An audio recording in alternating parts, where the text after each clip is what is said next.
କେତେବେଳେ ଏପରି ପରିସ୍ଥିତି ଉପୁଜେ ଯେତେବେଳେ କାମ ସମ୍ପୂର୍ଣ୍ଣ ଆବଶ୍ୟକ ହୋଇପାରେ କିନ୍ତୁ ମନୋଭାବ ଏହାର ବିପରୀତ ଥାଏ। ତେବେ ଆମେ କ'ଣ ସେହି କାମ ନକରି ଖାଲି ବସି ରହିବା ଉଚିତ?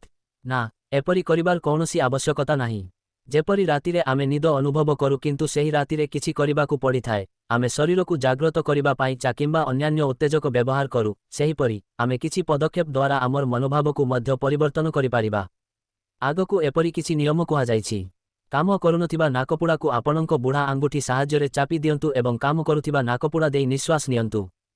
ତାପରେ ପ୍ରଥମେ ନିଶ୍ୱାସ ନେବାର ନାକକୁ ଚାପି ଦିଅନ୍ତୁ, ତାପରେ ଆପଣ ଯେଉଁ ନାକ ବାହାର କରିବାକୁ ଚାହୁଁଛନ୍ତି ସେହି ନାକ ବାହାର କରି ନିଶ୍ୱାସ ଛାଡ଼ନ୍ତୁ। ଏହାକୁ କିଛି ସମୟ ପାଇଁ ପୁନରାବୃତ୍ତି କରନ୍ତୁ ଏବଂ ଆପଣଙ୍କର ନିଶ୍ୱାସ ନେବାର ଶୈଳୀ ପରିବର୍ତ୍ତନ ହୋଇଯିବ। 2. ଯେଉଁ ନାକ ଦେଇ ତୁମେ ନିଶ୍ୱାସ ନେଉଛ ସେହି ପାର୍ଶ୍ୱରେ ଶୋଇପଡ଼ ଏବଂ ତୁମର ସ୍ୱର ପରିବର୍ତ୍ତନ ହେବ। ପ୍ରଥମ ବ୍ୟବହାରରେ ସ୍ୱର ଆହୁରି ଶୀଘ୍ର ପରିବର୍ତ୍ତନ ହୁଏ। 3. ଯେଉଁ ପାର୍ଶ୍ୱରେ ସ୍ୱର ଉତ୍ପନ୍ନ ହେଉଛି ସେହି ପାର୍ଶ୍ୱରେ କିଛି ସମୟ ପାଇଁ ଏକ କଠିନ ବସ୍ତୁକୁ ଚାପି ରଖିବା ଦ୍ୱାରା ସ୍ୱର ପରିବର୍ତ୍ତନ ହେବ। ପ୍ରଥମ ଏବଂ ଦ୍ୱିତୀୟ ପରୀକ୍ଷଣ ସହିତ ଏହା କରିବା ଦ୍ୱାରା କାର୍ଯ୍ୟ ତ୍ୱରାନ୍ୱିତ ହେବ। 4. ଘିଅ ଖାଇବାକୁ ବାଞ୍ଛାଭର କୁହାଯାଏ ଏବଂ ମହୁ ଖାଇବାକୁ ଦକ୍ଷିଣ ସ୍ୱର କୁହାଯାଏ। 5. ଗତିଶୀଳ ଶବ୍ଦ ବଳୟରେ ଏକ ସଫା କପା ଖଣ୍ଡ ରଖିଲେ ସ୍ୱର ପରିବର୍ତ୍ତନ ହୁଏ। 6. ହାତ ସାହାଯ୍ୟରେ ସଞ୍ଚଳିତ ସ୍ୱରର ଶରୀରର ଅଂଶକୁ ସ୍ପର୍ଶ କରି ସେହି ସ୍ୱରର ପାଦକୁ ଆଗକୁ ଘୁଞ୍ଚାନ୍ତୁ। ଯଦି ଚନ୍ଦ୍ର ସ୍ୱର ଗତି କରୁଛି ତେବେ 4 ଥର ଏବଂ ଯଦି ସୂର୍ଯ୍ୟ ସ୍ୱର ଗତି କରୁଛି ତେବେ 5 ଥର ଏବଂ ସେହି ପାଦକୁ ଭୂମିରେ ପିଟି ଦିଅନ୍ତୁ। ଯଦି ଆପଣଙ୍କୁ କ୍ରୋଧିତ ବ୍ୟକ୍ତିଙ୍କ ପାଖକୁ ଯିବାକୁ ପଡ଼େ ତେବେ ଆପଣଙ୍କୁ ପ୍ରଥମେ ଅଚଳ ସ୍ୱର, ଯେଉଁ ସ୍ୱର ଗତି କରୁନାହିଁ, ର ପାଦ ଧରି ଆଗକୁ ବଢ଼ିବା ଉଚିତ ଏବଂ ତା ପରେ ସେହି ବ୍ୟକ୍ତିଙ୍କ ସହ ଅଚଳ ସ୍ୱର ଆଡ଼କୁ ମୁହଁ କରି କଥା ହେବା ଉଚିତ। ଏହିପରି ଭାବରେ ଆପଣଙ୍କ ଶରୀରର ଶାନ୍ତ ଅଂଶ ଅଚଳ ସ୍ୱର ଆଡ଼କୁ ଆକର୍ଷଣୀୟ ଶକ୍ତି ସହିତ ଟାଣି ନେଇ ତାଙ୍କ ବର୍ଦ୍ଧିତ କ୍ରୋଧକୁ ଶାନ୍ତ କରିବ ଏବଂ ଆପଣ ଇଚ୍ଛିତ ସିଦ୍ଧି ପାଇବେ। ଧନୁ ଏବଂ ତୀର ଗତି କରୁଥିବା ସମୟରେ ରାଜଦରବାରର ଅଧିକାରୀ, ଗୁରୁଙ୍କ ସହିତ କଥାବାର୍ତ୍ତା କିମ୍ବା କାର୍ଯ୍ୟ ଆରମ୍ଭ କରିବା ଉପଯୁକ୍ତ। ଆତ୍ମନିୟନ୍ତ୍ରଣ ସହିତ କ'ଣ ଦୀର୍ଘ ଜୀବନ ସମ୍ଭବ? ସ୍ୱର ସଂଶୋଧନ ପାଇଁ ପଦକ୍ଷେପ। 1. ପ୍ରାୟତଃ ଯେପରି ଶରୀରକୁ ରୋଗରୁ ମୁକ୍ତ କରିବା ପାଇଁ ଚିକିତ୍ସା ଦିଆଯାଏ, ସେହିପରି ସ୍ୱରକୁ ସଠିକ୍ ଅବସ୍ଥାରେ ଆଣିବା ପାଇଁ ସେହି ପଦକ୍ଷେପ ନେବା। ଏହା ଆବଶ୍ୟକ। ପ୍ରତ୍ୟେକ ଜୀବର ପୂର୍ଣ୍ଣ ଜୀବନକାଳ ଏବଂ ଦୀର୍ଘାୟୁ ଏହାର ଶ୍ୱାସକ୍ରିୟା ଉପରେ ନିର୍ଭର କରେ। ପୂର୍ବ ନୀତି ଅନୁସାରେ ଜୀବ ବଞ୍ଚିବା ପାଇଁ ଏକ ନିର୍ଦ୍ଦିଷ୍ଟ ସଂଖ୍ୟକ ଶ୍ୱାସକ୍ରିୟା ପ୍ରଦାନ କରେ। ଯେତେବେଳେ ଶ୍ୱାସକ୍ରିୟା ବନ୍ଦ ହୋଇଯାଏ, ଜୀବ ଶ୍ୱାସକ୍ରିୟା କରିବାକୁ ସକ୍ଷମ ହୁଏ। ମୃତ୍ୟୁ। 2. ଜଣେ ବ୍ୟକ୍ତି ଏହି ଧନକୁ ଯେତେ ବୁଦ୍ଧିମାନ ଭାବରେ ଖର୍ଚ୍ଚ କରିବ ସେ ସେତେ ଅଧିକ ଦିନ ବଞ୍ଚିପାରିବ। ଆଉ ଯେତେ ଅଧିକ ଅପଚୟ ହେବ ସେତେ ଶୀଘ୍ର ମୃତ୍ୟୁବରଣ କରିବ। ପ୍ରତ୍ୟେକ ମଣିଷ ଦିନରାତି 21,600 ନିଶ୍ୱାସ ନିଏ। ଏହାଦ୍ୱାରା ଯିଏ ଅଧିକ ସମୟ ନିଶ୍ୱାସ ନିଏ, କାରଣ ଯିଏ ଯେତେ ଅଧିକ ଧନ ଖର୍ଚ୍ଚ କରିବ ସେତେ ଅଧିକ ସମୟ ପାଇଁ ତାହା ସଞ୍ଚିତ ରହିବ। ଆମ ନିଶ୍ୱାସର ପୁଞ୍ଜିର ଅବସ୍ଥା ମଧ୍ୟ ସେହିପରି। ଜଗତର ଜୀବମାନେ ଯେତେ ଅଧିକ ନିଶ୍ୱାସ ନିଅନ୍ତି ସେମାନେ ସେତେ ଅଧିକ ଦିନ ବଞ୍ଚନ୍ତି। ଏହା ସାରଣୀ ଦ୍ୱାରା ସ୍ପଷ୍ଟ କରାଯାଇଛି। ସ୍ୱାଭାବିକ କାର୍ଯ୍ୟକଳାପ ସମୟରେ ଜଣେ ବ୍ୟକ୍ତିଙ୍କର ଶ୍ୱାସକ୍ରିୟା ହାର ପ୍ରତି ମିନିଟରେ 12 ଥର, ଦୌଡ଼ିବା ସମୟରେ ପ୍ରତି ମିନିଟରେ 8 ଥର ଏବଂ ଯୌନ ସମ୍ଭୋଗ ସମୟରେ ପ୍ରତି ମିନିଟରେ 36 ଥର ହୋଇଥାଏ। ତେଣୁ କାମୁକ ଏବଂ କାମୁକ ବ୍ୟକ୍ତିଙ୍କ ଆୟୁଷ ହ୍ରାସ ପାଏ। ଯେଉଁଠାରେ ଯୋଗ ଏବଂ ପ୍ରାଣାୟାମ ଅଭ୍ୟାସ କରନ୍ତି ସେମାନେ ଅଧିକ ଦିନ ବଞ୍ଚିଥାନ୍ତି। ଏଠାରେ କେହି ଭାବିବା ଉଚିତ ନୁହେଁ ଯେ ଚୁପ୍ ବସିବା ଦ୍ୱାରା ଶ୍ୱାସକ୍ରିୟା ହାର ବୃଦ୍ଧି ପାଇବ, ତେଣୁ ନିଷ୍କ୍ରିୟ ବସିବା ଦ୍ୱାରା ଆୟୁଷ ବୃଦ୍ଧି ପାଇବ। ଏହା ସମ୍ଭବ ନୁହେଁ, କାରଣ ନିଷ୍କ୍ରିୟ ବସିବା ଦ୍ୱାରା ଶରୀରର ଅନ୍ୟାନ୍ୟ ଅଂଶ ଦୁର୍ବଳ ଏବଂ ଅସୁସ୍ଥ ହୋଇଯିବ, ତେଣୁ ସେମାନଙ୍କର ଶ୍ୱାସକ୍ରିୟା ହାର ଯଥେଷ୍ଟ ବୃଦ୍ଧି ପାଇବ। ତେଣୁ ଶରୀରର ଅଙ୍ଗଗୁଡ଼ିକୁ ସୁସ୍ଥ ରଖିବା ପାଇଁ ବ୍ୟାୟାମ କରିବା ଆବଶ୍ୟକ, କିନ୍ତୁ ନିଜ କ୍ଷମତାଠାରୁ ଅଧିକ ପରିଶ୍ରମ କରିବା ଉଚିତ ନୁହେଁ। 4. ସର୍ବଦା ଗଭୀର ଏବଂ ପୂର୍ଣ୍ଣ ନିଶ୍ୱାସ ନିଅନ୍ତୁ ଏବଂ କେବେ ବି ନଇଁ ବସିବେ ନାହିଁ। ନାଭି ପର୍ଯ୍ୟନ୍ତ ସମ୍ପୂର୍ଣ୍ଣ ନିଶ୍ୱାସ ନେବା ଦ୍ୱାରା ଏକ ପ୍ରକାର ଶୁମ୍ଭକ ସୃଷ୍ଟି ହୁଏ, ଯାହା ଶ୍ୱାସକ୍ରିୟା ସଂଖ୍ୟାକୁ ହ୍ରାସ କରେ। ମେରୁଦଣ୍ଡ ମଧ୍ୟରେ ଏକ ତରଳ ଜୀବନ ଶକ୍ତି ପ୍ରବାହିତ ହୁଏ, ଯାହା ମେରୁଦଣ୍ଡକୁ ଶକ୍ତିଶାଳୀ ରଖେ ଏବଂ ତଦନୁସାରେ ନାଭିକୁ ଶକ୍ତିଶାଳୀ କରେ। ଯଦି ମେରୁଦଣ୍ଡ ବଙ୍କା ହୋଇଯାଏ ତେବେ ସେହି ତରଳ ପଦାର୍ଥର ପ୍ରବାହ ବନ୍ଦ ହୋଇଯାଏ ଏବଂ ଦୁର୍ବଳ ମେରୁଦଣ୍ଡ ଆବଶ୍ୟକୀୟ ପୁଷ୍ଟିରୁ ବଞ୍ଚିତ ହୁଏ। 5. ଅଗ୍ନି ଶୀତଳତା ଦ୍ୱାରା ଦମନ ହୁଏ ଏବଂ ଶୀତଳତା ଦ୍ୱାରା ତୀବ୍ର ହୁଏ। ଏହି ପ୍ରଭାବ ଆମର ପେଟ ଅଗ୍ନିକୁ ମଧ୍ୟ ପ୍ରଭାବିତ କରେ। ସୂର୍ଯ୍ୟ ସ୍ୱର ପାଚନ ଶକ୍ତିକୁ ବୃଦ୍ଧି କରେ, ତେଣୁ ଏହି ସ୍ୱରରେ ପୂଜା କରିବା ସର୍ବୋତ୍ତମ।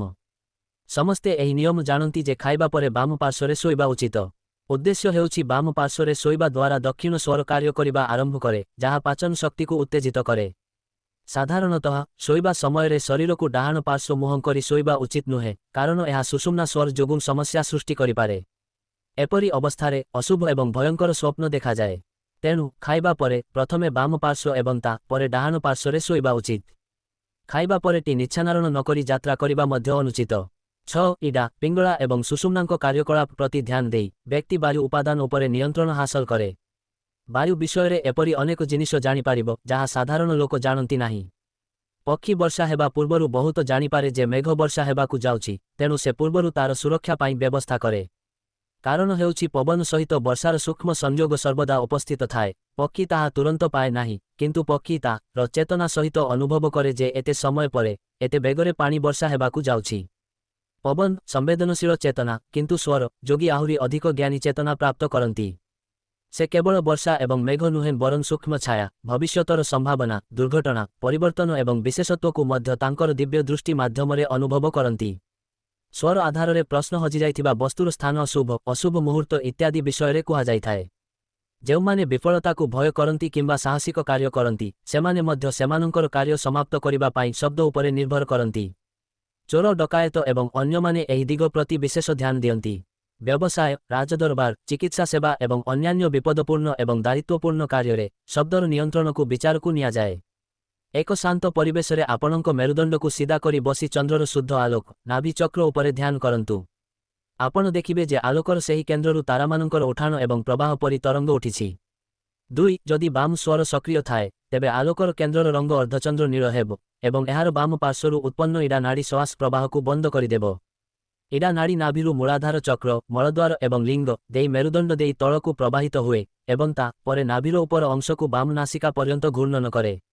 ନାଭିର ବାମ ନାଳର କାର୍ଯ୍ୟକଳାପ ଯୋଗୁଁ ଏହି ନାଡ଼ି ଗତି କରେ ଏବଂ ବାମ ସ୍ୱର ସକ୍ରିୟ ଥାଏ। ଚେତନାର ଦିବ୍ୟ ଚକ୍ଷୁ ସହିତ ଏହି ସତ୍ୟକୁ ସ୍ପଷ୍ଟ ଭାବରେ ଚିତ୍ରଗତ ଭାବରେ ପର୍ଯ୍ୟବେକ୍ଷଣ କରନ୍ତୁ। 3. ଯଦି ଡାହାଣ ସ୍ୱର ଚାଲୁଛି, ତେବେ ନାଭି କେନ୍ଦ୍ରର ଆଲୋକ ଧଳା ରଙ୍ଗର ହେବ ଏବଂ ସୂର୍ଯ୍ୟଙ୍କ ଛାୟା ପରି ଲାଲ ରଙ୍ଗର ହେବ ଏବଂ ଡାହାଣ ପାର୍ଶ୍ୱରୁ ବାହାରୁଥିବା ପିଙ୍ଗଳା ନାଡ଼ି ମାଧ୍ୟମରେ ଶ୍ୱାସକ୍ରିୟା ପ୍ରକ୍ରିୟା ଘଟିବ। ପିଙ୍ଗଳା ନାଡ଼ି ନାଭି ତଳେ ଥିବା ମୂଳାଧାରରୁ ମେରୁଦଣ୍ଡକୁ ଏବଂ ଛାସ୍ପିକା ଦେଇ ଡାହାଣ ନାସିକାକୁ ଯାଏ। ନାଭି ଚକ୍ରର ଡାହାଣ ଅଂଶରେ ଟାଣ ଅଛି ଏବଂ ଡାହାଣ ସ୍ୱର ଚାଲୁଛି। ଏହି ସୂକ୍ଷ୍ମ ପ୍ରକ୍ରିୟାକୁ ଧ୍ୟାନର ଶକ୍ତି ମାଧ୍ୟମରେ ଏପରି ଏକାଗ୍ରତା ସହିତ ପାଳନ କରାଯିବା ଉଚିତ ଯେ ପ୍ରକୃତ ପରିସ୍ଥିତି ଧ୍ୟାନକ୍ଷେତ୍ରର ଛାୟାରେ ସ୍ପଷ୍ଟ ଭାବରେ ପ୍ରତିଫଳିତ ହେବା ଆରମ୍ଭ କରିବ। 4. ଯେତେବେଳେ ଏକ ସ୍ୱର ସଂଯୋଜନ ହୁଏ, ନାଭି ଚକ୍ର ସ୍ଥିର, ଅବିଚଳିତ ହୋଇଯାଏ ଏବଂ ସେହି ସମୟ ପାଇଁ ବାୟୁର କୌଣସି ଗତି ହୁଏ ନାହିଁ। ଏହି ସଂଯୋଜନ ସମୟରେ ମେରୁଦଣ୍ଡର ତମ ସ୍ନାୟୁ ନନ୍ଦୀ ବିଜୁଳି ପରି ଝଲକ ନିର୍ଗତ କରେ, ସାଧାରଣତଃ ସେକେଣ୍ଡର 100 ଭାଗ ପର୍ଯ୍ୟନ୍ତ ରହିଥାଏ। ଏହାକୁ ସୁଷୁମ୍ନା କୁହାଯାଏ। ସୁଷୁମ୍ନାର ବିଦ୍ୟୁତ୍ ପ୍ରବାହ ହେଉଛି ଆତ୍ମାର ଖେଳାଟ ଝଲକ। ପ୍ରାରମ୍ଭରେ ଏହି ଝଲକ ଏକ କୋମଳ ଝଲକରୁ ଏକ କ୍ଷୁଦ୍ର ଆଲୋକ କିରଣ ପରି ଦେଖାଯାଏ। ଅଭ୍ୟାସ ସହିତ ଏହି ଝଲକ ଅଧିକ ଉଜ୍ଜ୍ୱଳ ହୋଇଯାଏ ଏବଂ ଅଧିକ ସମୟ ପର୍ଯ୍ୟନ୍ତ ରହିଥାଏ। କିଛି ଦିନ ପରେ ଏହାର ଆଲୋକ ବର୍ଷା ଋତୁରେ ବିଜୁଳି ଚମକାଇବା ପରି ବିସ୍ତାରିତ ଏବଂ ବିସ୍ତାରିତ ହେବା ଆରମ୍ଭ କରେ। ସୁଷୁମ୍ନା ଆଲୋକ ରଙ୍ଗୀନ କିମ୍ବା ସିଧା, ବଙ୍କା, ତରଳି କିମ୍ବା ବୃତ୍ତାକାର ହେଉ, ଆତ୍ମାର ଅବସ୍ଥାକୁ ସୂଚିତ କରେ। 3 ଗୁଣ, 5 ଉପାଦାନ, ସଂସ୍କାର ଏବଂ ବିବେକର ଅବସ୍ଥା ଅନୁସାରେ ଧ୍ୟାନରେ ସୁଷୁମ୍ନାର ରୂପ ଦୃଶ୍ୟମାନ ହୁଏ। 6. ଯେତେବେଳେ ଇଡ଼ା ପିଙ୍ଗଳାର ଗତିବିଧି ସ୍ପଷ୍ଟ ଭାବରେ ଦୃଶ୍ୟମାନ ହେବ, ସେମାନଙ୍କୁ ସାକ୍ଷୀ ଭାବରେ ନିରୀକ୍ଷଣ କରନ୍ତୁ। ନାଭି ଚକ୍ରର ଯେଉଁ ଅଂଶରୁ ଉଠାଣ ଏବଂ ପ୍ରବାହ ଘଟୁଛି ତାହା ସମାନ ସ୍ୱର ହେବ ଏବଂ ଦିଗ ଉପରେ ନିର୍ଭର କରି କେନ୍ଦ୍ର ସୂର୍ଯ୍ୟ କିମ୍ବା ଚନ୍ଦ୍ରର ରଙ୍ଗ ହେବ। ଏହି ପ୍ରକ୍ରିୟା ପ୍ରକାଶିତ ହେବା ସହିତ ଏହାକୁ ସ୍ୱାଭାବିକ ଭାବରେ ନିରୀକ୍ଷଣ କରିବା ଉଚିତ। ଯେତେବେଳେ ଏକ ନିଶ୍ୱାସ ସମ୍ପୂର୍ଣ୍ଣ ଭାବରେ ପ୍ରବେଶ କରେ ଏବଂ ଫେରିଯାଏ, ଏହାକୁ ଆଭ୍ୟନ୍ତରୀଣ ସଂଯୋଗ କୁହାଯାଏ ଏବଂ ଯେତେବେଳେ ନିଶ୍ୱାସ ସମ୍ପୂର୍ଣ୍ଣ ଭାବରେ ନିଶ୍ୱାସ ଛାଡ଼ିଥାଏ ଏବଂ ଏକ ନୂତନ ନିଶ୍ୱାସ ପ୍ରବେଶ କରିବାକୁ ଆରମ୍ଭ କରେ, ଏହାକୁ ବାହ୍ୟ ସଂଯୋଗ କୁହାଯାଏ। କୁମ୍ଭକ ସମୟ ମଧ୍ୟରେ ସୁଷୁମ୍ନାର ଦ୍ରୁତ ଗତିଶୀଳ ବିଦ୍ୟୁତ୍ ଆଭାର ଅତ୍ୟନ୍ତ ଚତୁର ଆଲୋକକୁ ଦିବ୍ୟ ଚକ୍ଷୁ ମାଧ୍ୟମରେ ବିଶେଷ ଧ୍ୟାନ ସହିତ ନିରୀକ୍ଷଣ କରିବା ଉଚିତ। 7. ଯେତେବେଳେ ଇଡ଼ା ପିଙ୍ଗଳାରେ ପରିବର୍ତ୍ତନ ହୁଏ କିମ୍ବା ପିଙ୍ଗଳା ଇଡ଼ାରେ ପରିବର୍ତ୍ତନ ହୁଏ, ଅର୍ଥାତ୍ ଯେତେବେଳେ ଗୋଟିଏ ନୋଟ୍ ଅନ୍ୟ ନୋଟ୍ରେ ପରିବର୍ତ୍ତନ ହୁଏ, ସେତେବେଳେ ସୁଷୁମ୍ନାର ସଂଯୋଗ ସମୟ ଆସେ। ନୋଟ୍ ସ୍ୱୟଂଚାଳିତ ଭାବରେ ପରିବର୍ତ୍ତନ ହେବା ସମୟରେ ପ୍ରାକୃତିକ ସୁଷୁମ୍ନା ପ୍ରାପ୍ତ କରିବା ପ୍ରାୟତଃ କଷ୍ଟକର ହୋଇଥାଏ।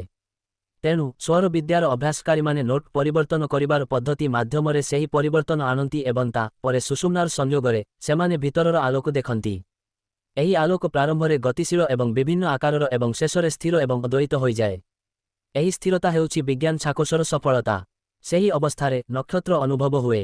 8. ସୁଷୁମ୍ନା ନାଛୋଇ ଭାବରେ ଅବସ୍ଥାନ କରିବା ଅର୍ଥ ବାୟୁ ଉପରେ ନିୟନ୍ତ୍ରଣ ହାସଲ କରିବା। ଏହି ସଫଳତା ମାଧ୍ୟମରେ ବ୍ୟକ୍ତି ଅନ୍ୟ ଜଗତରେ ପ୍ରବେଶ କରି ବ୍ରହ୍ମାଣ୍ଡ ଉପରେ ନିଜର ପ୍ରାଧାନ୍ୟ ଅନୁଭବ କରେ। ପ୍ରାଚୀନ କାଳରେ ସଞ୍ଚାୟ କୁମ୍ଭର ଶକ୍ତି ମାଧ୍ୟମରେ ଅନିନ୍ଦ ମହିମା, ଲଘିମା ଇତ୍ୟାଦି ସିଦ୍ଧି ପ୍ରାପ୍ତ କରୁଥିଲା। ଯଦିଓ ଆଜିର ଯୁଗ ପ୍ରବାହରେ ଏହା ନୁହେଁ, କିନ୍ତୁ ଏପରି ଅଭିଜ୍ଞତା ଘଟେ ଯାହା ଏକ କ୍ଷୁଦ୍ର ଶରୀର ଥିବାବେଳେ ମଧ୍ୟ ନାଛାଂସିକନଭରଣ ନଖୈବତ୍ୱ ଉପାଦାନର ପ୍ରଚୁରତା ଆଣିଥାଏ। ବିଜ୍ଞାନ ଚକୋଷର ବିଜେତାଙ୍କୁ ଭୂଦେବ କିମ୍ବା ଦିବ୍ୟ ଆତ୍ମା କୁହାଯାଏ। ସ୍ୱରାଭିଜ୍ଞାନ ଏବଂ ପ୍ରାଣକୁ ନିୟନ୍ତ୍ରଣ କରିବା। 0. 3ଟି ତଥ୍ୟ। ସୁଷୁମ୍ନାର ବିଦ୍ୟୁତ୍ ପ୍ରବାହ ହେଉଛି ଆତ୍ମାର ଖେଳୁଆଡ଼ ଝଲକ। ପ୍ରାରମ୍ଭରେ ଏହି ଝଲକ ଏକ କୋମଳ ଝଲକରୁ ଏକ କ୍ଷୁଦ୍ର ଆଲୋକ କିରଣ ପରି ଦେଖାଯାଏ। ଅଭ୍ୟାସ ସହିତ ଏହି ଝଲକ ଅଧିକ ଉଜ୍ଜ୍ୱଳ ହୋଇଯାଏ ଏବଂ ଅଧିକ ସମୟ ପର୍ଯ୍ୟନ୍ତ ରହିଥାଏ। କିଛି ଦିନ ପରେ ଏହାର ଆଲୋକ ବର୍ଷା ଋତୁରେ ବିଜୁଳି ଚମକାଇବା ପରି ବିସ୍ତାରିତ ଏବଂ ବିସ୍ତାରିତ ହେବା ଆରମ୍ଭ କରେ। ସୁଷୁମ୍ନା ଆଲୋକ ରଙ୍ଗୀନ କିମ୍ବା ସିଧା, ବଙ୍କା, ତରଳି କିମ୍ବା ବୃତ୍ତାକାର ହେଉ, ଆତ୍ମାର ଅବସ୍ଥାକୁ ସୂଚିତ କରେ। 3 ଗୁଣ, 5 ଉପାଦାନ, ସଂସ୍କାର ଏବଂ ବିବେକର ଅବସ୍ଥା ଅନୁସାରେ ଧ୍ୟାନରେ ସୁଷୁମ୍ନାର ରୂପ ଦୃଶ୍ୟମାନ ହୁଏ। 6. ଯେତେବେଳେ ଇଡା ପିଙ୍ଗଳାର ଗତିବିଧି ସ୍ପଷ୍ଟ ଭାବରେ ଦୃଶ୍ୟମାନ ହେବ, ସେମାନଙ୍କୁ ସାକ୍ଷୀ ଭାବରେ ନିରୀକ୍ଷଣ କରନ୍ତୁ। ନାଭି ଚକ୍ରର ଯେଉଁ ଅଂଶରୁ ଉଠାଣ ଏବଂ ପ୍ରବାହ ଘଟୁଛି ତାହା ସମାନ ସ୍ୱର ହେବ ଏବଂ ଦିଗ ଉପରେ ନିର୍ଭର କରି କେନ୍ଦ୍ର ସୂର୍ଯ୍ୟ କିମ୍ବା ଚନ୍ଦ୍ରର ରଙ୍ଗ ହେବ। ଏହି ପ୍ରକ୍ରିୟା ପ୍ରକାଶିତ ହେବା ସହିତ ଏହାକୁ ସ୍ୱାଭାବିକ ଭାବରେ ନିରୀକ୍ଷଣ କରିବା ଉଚିତ। ଯେତେବେଳେ ଏକ ନିଶ୍ୱାସ ସମ୍ପୂର୍ଣ୍ଣ ଭାବରେ ପ୍ରବେଶ କରେ ଏବଂ ଫେରିଯାଏ, ଏହାକୁ ଆଭ୍ୟନ୍ତରୀଣ ସଂଯୋଗ କୁହାଯାଏ ଏବଂ ଯେତେବେଳେ ନିଶ୍ୱାସ ସମ୍ପୂର୍ଣ୍ଣ ଭାବରେ ନିଶ୍ୱାସ ଛାଡ଼ିଥାଏ ଏବଂ ଏକ ନୂତନ ନିଶ୍ୱାସ ପ୍ରବେଶ କରିବାକୁ ଆରମ୍ଭ କରେ, ଏହାକୁ ବାହ୍ୟ ସଂଯୋଗ କୁହାଯାଏ।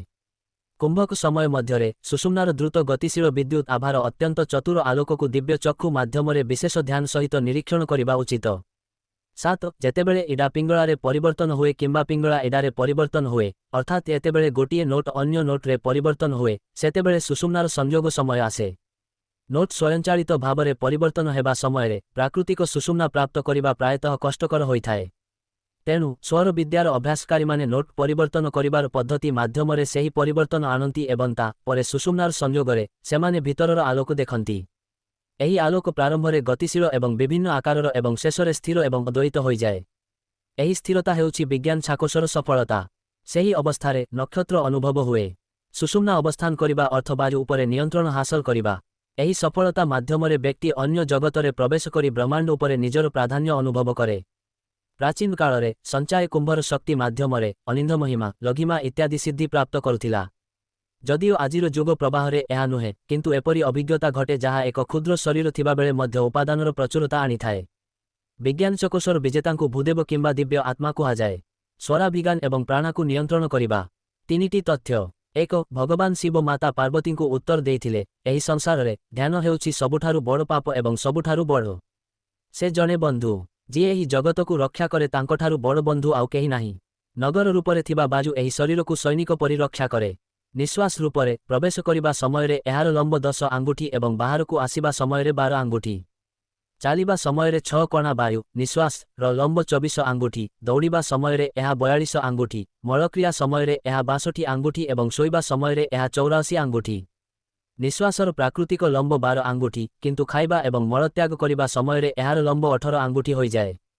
2. ଭଗବାନ ଶିବ କହିଛନ୍ତି ଯେ ଯଦି ଜୀବନଶକ୍ତିର ଦୈର୍ଘ୍ୟ ଗୋଟିଏ ଆଙ୍ଗୁଳି ପର୍ଯ୍ୟନ୍ତ ହ୍ରାସ କରାଯାଏ ତେବେ ବ୍ୟକ୍ତି ଅଲୌକିକ ଶକ୍ତି ପାଏ। ଯଦି ଜୀବନଶକ୍ତିର ଦୈର୍ଘ୍ୟ ଗୋଟିଏ ଆଙ୍ଗୁଳି ପର୍ଯ୍ୟନ୍ତ ହ୍ରାସ କରାଯାଏ ତେବେ ବ୍ୟକ୍ତି ଇଚ୍ଛାହୀନ ହୋଇଯାଏ। 2 ଆଙ୍ଗୁଳି ଲମ୍ବ ହେଲେ ବ୍ୟକ୍ତି ଆନନ୍ଦ ପାଏ ଏବଂ 3 ଆଙ୍ଗୁଳି ଲମ୍ବ ହେଲେ ବ୍ୟକ୍ତି କାବ୍ୟିକ କିମ୍ବା ଲେଖା ଶକ୍ତି ପାଏ। ଯଦି ନିଶ୍ୱାସର ଦୈର୍ଘ୍ୟ 4 ଆଙ୍ଗୁଳି ପର୍ଯ୍ୟନ୍ତ ହ୍ରାସ କରାଯାଏ ତେବେ ବ୍ୟକ୍ତି ବାକ୍ ଶକ୍ତି ପାଏ। 5 ଆଙ୍ଗୁଳି ଲମ୍ବ ହେଲେ ଦୂରଦୃଷ୍ଟି ଶକ୍ତି ପାଏ। 6 ଆଙ୍ଗୁଳି ଲମ୍ବ ହେଲେ ଆକାଶକୁ ବିଦ୍ଧ କରିବାର ଶକ୍ତି ପାଏ ଏବଂ 7 ଆଙ୍ଗୁଳି ଲମ୍ବ ହେଲେ ପ୍ରଚଣ୍ଡ ବେଗରେ ଗତି କରିବାର ଗତି ପାଏ। 3. ଯଦି ନିଶ୍ୱାସର ଲମ୍ବ 8 ଆଙ୍ଗୁଳି ହୁଏ, ତେବେ ସାଧକ 8 ସିଦ୍ଧି ପ୍ରାପ୍ତ କରନ୍ତି। ଯଦି ଲମ୍ବ 9 ଆଙ୍ଗୁଳି ହୁଏ, ତେବେ ସେ 9 ଧନ ପାଆନ୍ତି। ଯଦି ଲମ୍ବ 10 ଆଙ୍ଗୁଳି ହୁଏ, ତେବେ ସେ ତାଙ୍କ ଶରୀରକୁ 10ଟି ଭିନ୍ନ ଆକାରରେ ପରିବର୍ତ୍ତନ କରିପାରିବେ। ନିଶ୍ୱାସ ନେବାର ମୁହୂର୍ତ୍ତ ଅଦୃଶ୍ୟ ହୋଇଯାଏ ଏବଂ ଯେତେବେଳେ ନିଶ୍ୱାସର ଲମ୍ବ 11 ଇଞ୍ଚ ଲମ୍ବା ହୋଇଯାଏ, ଶରୀର ଛାଇ ପରି ହୋଇଯାଏ, ଅର୍ଥାତ୍ ସେହି ବ୍ୟକ୍ତିଙ୍କ ଛାଇ ପଡ଼ିନଥାଏ।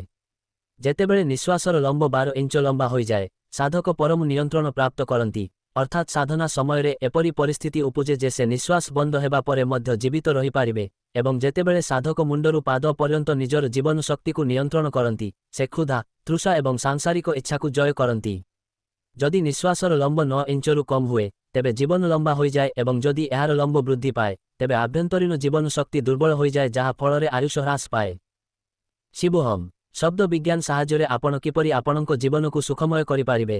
ଔଷଧ ବିନା ରୋଗର ଚିକିତ୍ସା ସମ୍ଭବ କି? କେବଳ ଅଭ୍ୟାସକାରୀଙ୍କ ପାଇଁ। ସ୍ୱର ବିଜ୍ଞାନ ସାହାଯ୍ୟରେ ଆପଣଙ୍କ ଜୀବନକୁ କିପରି ଖୁସି କରିବେ? 1. ସକାଳେ ଉଠିବା ମାତ୍ରେ ନାସିକା ଦେଇ ଶବ୍ଦକୁ ପର୍ଯ୍ୟବେକ୍ଷଣ କରନ୍ତୁ।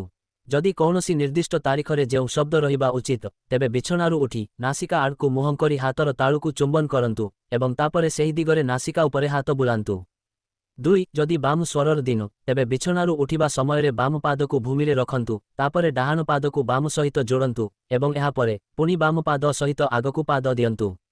ଯଦି ଡାହାଣ ସ୍ୱରର ଦିନ ଏବଂ କେବଳ ଡାହାଣ ସ୍ୱର ବାହାରୁଛି, ତେବେ ବିଛଣାରୁ ଉଠି ଡାହାଣ ପାପୁଲିକୁ ଚୁମ୍ବନ ଦିଅନ୍ତୁ ଏବଂ ତାପରେ ବିଛଣାରୁ ଉଠିବା ସମୟରେ ପ୍ରଥମେ ଡାହାଣ ପାଦକୁ ଭୂମିରେ ରଖନ୍ତୁ ଏବଂ ଆଗକୁ ବଢ଼ନ୍ତୁ। 3. ଯଦି ଶବ୍ଦ ନାସିକାରୁ ଆସୁଛି ଯାହା ଉପରେ ଶବ୍ଦ ହେବା ଉଚିତ, ତେବେ ବିଛଣାରୁ ଉଠି ପଡ଼ନ୍ତୁ ନାହିଁ ଏବଂ ଯେଉଁ ପାଖରେ ଶବ୍ଦ ହେବା ଉଚିତ ତାର ବିପରୀତ ପାର୍ଶ୍ୱରେ ଶୋଇପଡ଼ନ୍ତୁ। ଏହା ଇଚ୍ଛିତ ଶବ୍ଦ ଆରମ୍ଭ କରିବ ଏବଂ ତାପରେ ହିଁ ବିଛଣାରୁ ଓହ୍ଲାଅ। 4. ଗାଧୋଇବା, ଖାଇବା, ମଳତ୍ୟାଗ କରିବା ଇତ୍ୟାଦି ସମୟରେ ସଠିକ ସ୍ୱର ରଖନ୍ତୁ। 5. ପାଣି, ଚା, କଫି, ପରିସ୍ରା କରିବା ଏବଂ ଭଲ ନାଗ କରିବା ଭଳି ପାନୀୟ ନାଲ୍ୟ ସ୍ୱରରେ କରାଯିବା ଉଚିତ।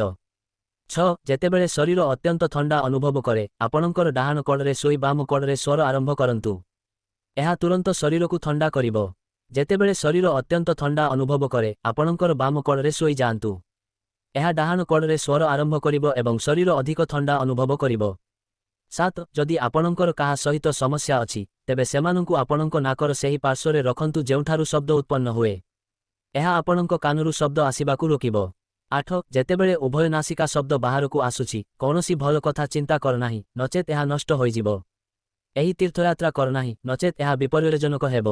ଏହି ସମୟରେ କେବଳ ଈଶ୍ୱରଙ୍କ ବିଷୟରେ ଭାବ। ଯଦି ତୁମେ ଏହି କାହାଣୀ ପାଠ କର, ତେବେ ତୁମେ ଶୀଘ୍ର ଧ୍ୟାନ ହାସଲ କରିବ।